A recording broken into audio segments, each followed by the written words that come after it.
a respeito disso. Maravilhoso. Deixa eu aproveitar, o Sherminator tem uma pergunta incrível para falar das mandalas arcturianas. Tem uma aqui atrás. Pode passar, sem problema. Posso passar? Pode. Ó, estamos ao vivo aqui. Vamos falar das mandalas arcturianas magníficas, maravilhosas, que vocês estão vendo aí, ó. Você pode encomendar a sua. A Grazi, ela faz através do Theta Healing. É isso mesmo, a Fraternidade Branca. Elas são personalizadas, são incríveis.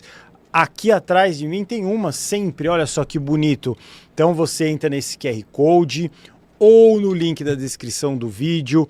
Tem de 60 centímetros, tem de 1,20 m. Elas são magníficas e vão transmutar em absoluto, né, toda a energia do seu escritório ou da sua casa. Eu vou aproveitar também, meu querido Mandíbula, e já vou falar da Humane Amor também. Vamos nessa, que vai ser nesse mesmo pique, que é o mapa astral do meu queridíssimo amigo Otávio Leal, e tá com o bônus do Ikigai. Se você encomendar o seu mapa astral agora, você já recebe o Ikigai. Vai melhorar a sua parte financeira, o relacionamento com a sua família, vai melhorar se você teve um ente querido que se foi, aí você fica, meu Deus, a minha vida acabou. O mapa astral te ajuda muito. O Otávio Leal faz isso há mais de 35 anos e eu altamente recomendo. As pessoas que já fizeram o mapa comentam no chat sempre que é um grande sucesso. Então, encomende o seu mapa astral do meu queridíssimo amigo Otávio Leal. Pode vir, meu querido Robson Pinheiro, estamos ao vivo aqui fazendo esse programa magnífico. Não é isso, meu querido Sherminator? Manda aquela pergunta para bugar a mente das pessoas. Não, mas na verdade, querido Robson, não vai me complicar. Não, mas você quer falar mais? A gente pode ficar horas aqui. Não, horas não dá, né? A idade não permite. Eu queria que você falasse, eu queria que você comentasse um pouco desse conceito de arqueologia espiritual. Que eu acho que tem tudo a ver com o tema que você está comentando. Eu queria também que você explicasse essa hierarquia de guardiões. Se existem guardiões que atuam, digamos, individualmente, como se fosse dentro do conceito do anjo da guarda, ou se os guardiões são só de alta elevação, né? Seres de alta elevação espiritual também. Então vamos lá, arqueologia espiritual primeiro. Pois é, teve uma época aí que eu recebi uma proposta de um dos guardiões de fazer um trabalho que eles denominaram arqueologia espiritual, e eu acabei não fazendo por duas limitações, a financeira e a limitação física devido a questões de saúde, né? Hoje a de saúde está aos poucos voltando ao normal, mas a financeira ainda persiste. Então, eles queriam que eu fosse em determinado local, na Inglaterra, e lá eles iriam me mostrar um determinado sinal que tem numa igreja. E eu falei assim, olha, eu queria que você observasse isso, entrasse na igreja, vai até onde está o altar da igreja, e nós vamos te ajudar a decifrar o que está escrito lá no altar. Baseado nisso, você vai ter que ir para outro local, que seria, o segundo local seria na Floresta Negra, uma parte da Floresta Negra na Alemanha. E lá, numa das vilas, tem uma outra igreja que eu quero que você visite. Depois lá tem o segundo sinal que a gente vai te mostrar para você fazer a conexão. Você vai retornar, só depois dessa conexão, você vai retornar à Inglaterra, onde tem um portal lá, que no passado as pessoas faziam transposição de um lugar para outro, indo dessa região para a cidade de Avalon. E a gente queria que você olhasse e pesquisasse através da psicometria, tocar no local e fizesse essa pesquisa espiritual. E depois disso nós vamos te indicar no Egito.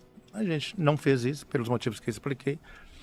E não sei se este é o mesmo conceito que as pessoas têm, mas o que os guardiões propuseram foi isso, na época, para mim.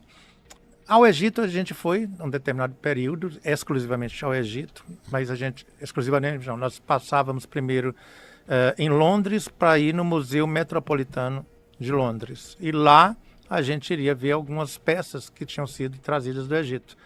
E nesta ocasião, o que ocorreu? A gente passou em Londres e tinha umas tabuletas pequenas de barro que estavam em exposição, algumas tabuletas sumérias.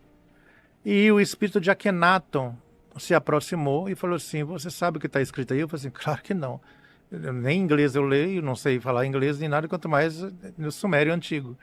Aí ele pegou e foi decifrando para a gente. Nessa ocasião, nós estávamos com uma pessoa que estudou história, muito profundamente a história do Egito e tudo, e que ela era a nossa guia, que foi conosco até o Egito também.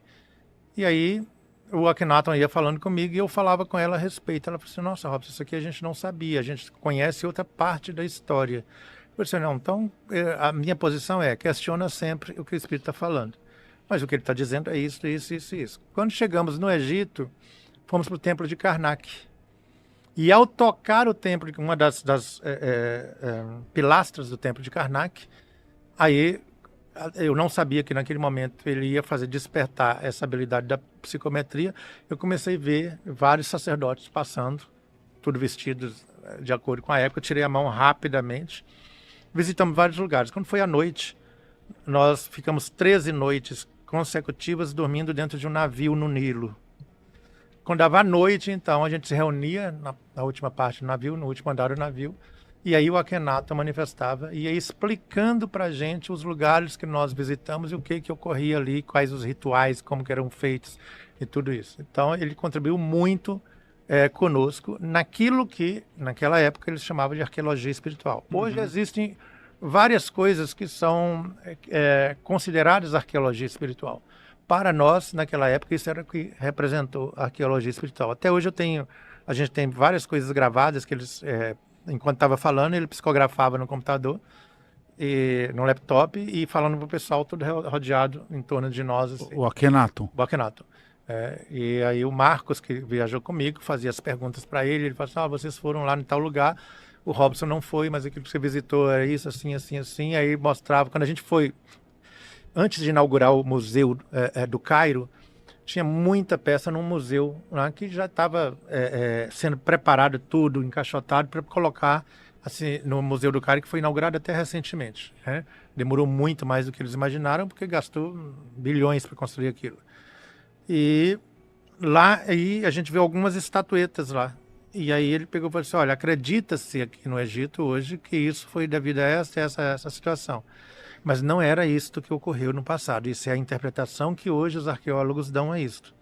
E que é muito bonito você ouvir a interpretação que eles dão. Porém, eu tenho uma outra história sobre isso, que hoje não chega na arqueologia porque eles não aceitam essa visão espiritual a respeito.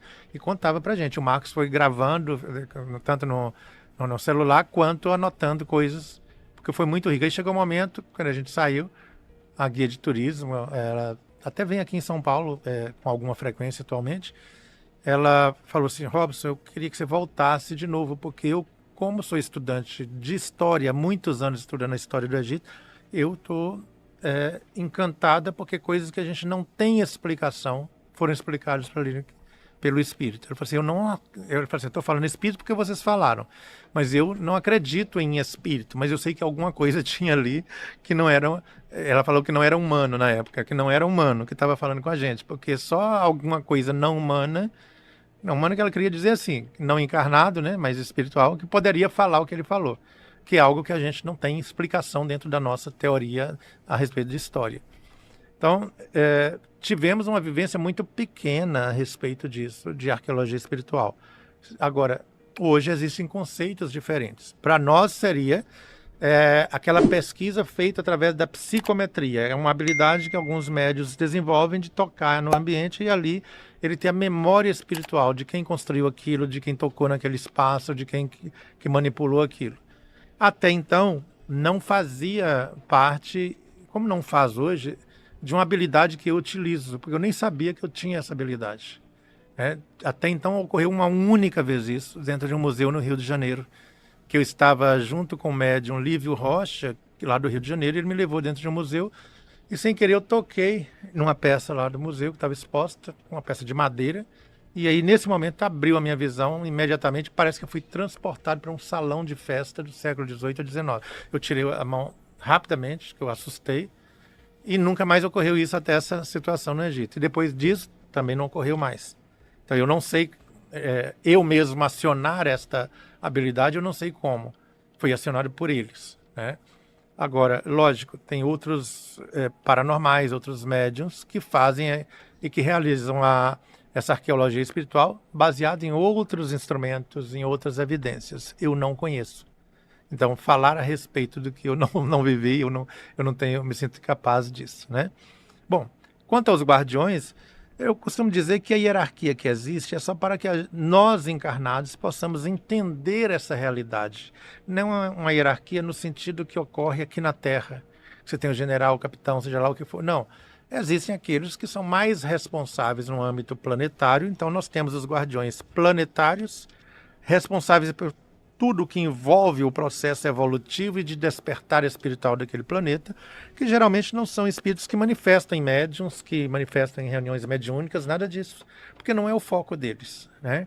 O trabalho nas reuniões mediúnicas de auxílio humanitário, de auxílio às pessoas em sofrimento, e o trabalho deles envolve o planeta. Nós temos guardiões que trabalham realmente nesse processo de transição de um mundo para outro, na seleção dos espíritos.